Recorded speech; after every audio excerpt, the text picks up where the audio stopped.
Hey there, in today's video, you're going to learn how do you connect with your audience at a true core level. Stay tuned.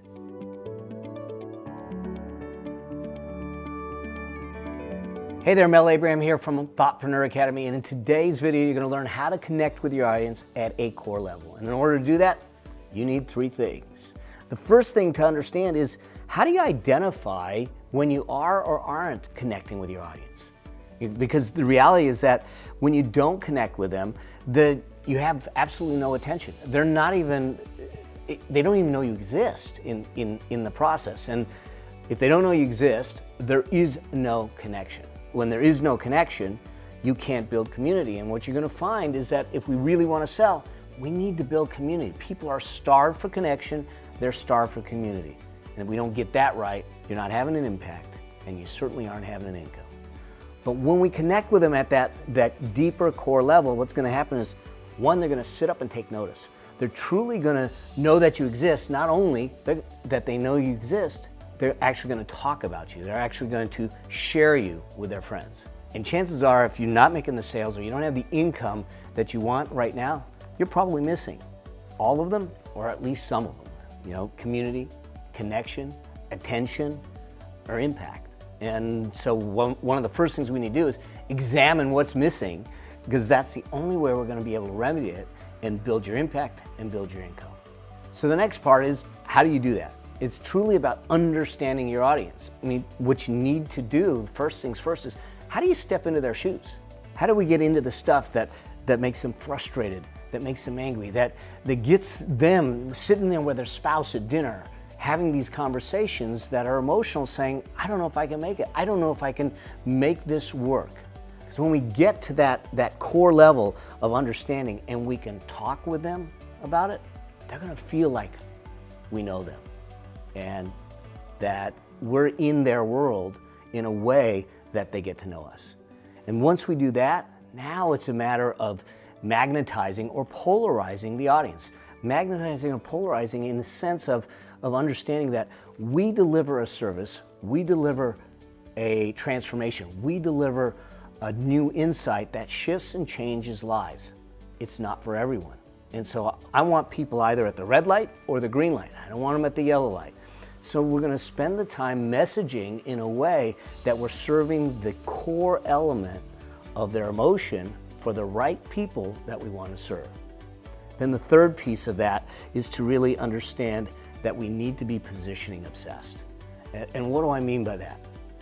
Is that I want to be known for something in the marketplace. I want to stand for something. I want to take a position. I want to speak to my values. I want to speak to their values. And I want to speak directly to them in a way that they either associate or disassociate. That I get a chance to allow the market to know, what do I stand for? Who am I? And what is the core belief that's driving me? And when you do that, now all of a sudden we're speaking at a much deeper level to our audience, to our marketplace, in a way that they say, one, they get me, two, they truly understand me, and three, I'm one of them.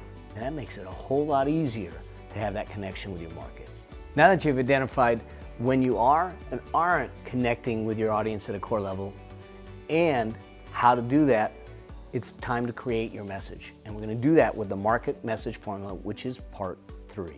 The first step in that is really trying to understand how they think and feel. And when we go through all of these, what we're trying to do is raise the level of intimacy. And when we raise the level of intimacy with them, in other words, that connectivity with them, we raise the level of loyalty. And so the first thing is to understand, what are they thinking? What do they think about during the day? What do they think about during the night when they're leaving the office, or they're coming home from a long day at work, or they're sitting at the dinner table? What's going through their mind and what's going through their heart at the same time? Really starting to understand what they think and feel. The second component of that is that once we understand what they think and feel, what are they hoping to gain? What are the things that they have gratitude for, the things that they have aspiration for? What are the things that they're really looking for out of their life, out of their business, and out of the things that they're doing? The third thing is the opposite of that. What are the pains? What's the thing that causes that suffering, that angst, that feeling of, I'm not good enough, I'm not worthy, I'm not expert enough, or maybe this is the wrong avenue or the wrong journey? for me. Then once we understand the pain and the gain, what do they hear? Now this is an interesting one, because the question is, what do they hear, not only just internally, but what are they hearing from the people around them? Do we really understand who they're following, who they're listening to, whether it's blog posts, whether it's YouTube channels, whether it's podcasts? Who are they listening to? Because when we understand who they're listening to, what they're hearing in their ears, we also know what they're feeding themselves, and we can speak to that element of what's feeding them and what's making that happen, which then leads to this second to last piece, which is, what do they see? What are they doing, and what are they seeing with their eyes? Are they reading certain publications? Are they reading certain books? Are they reading certain newspapers? Are they going to certain conferences and seeing people?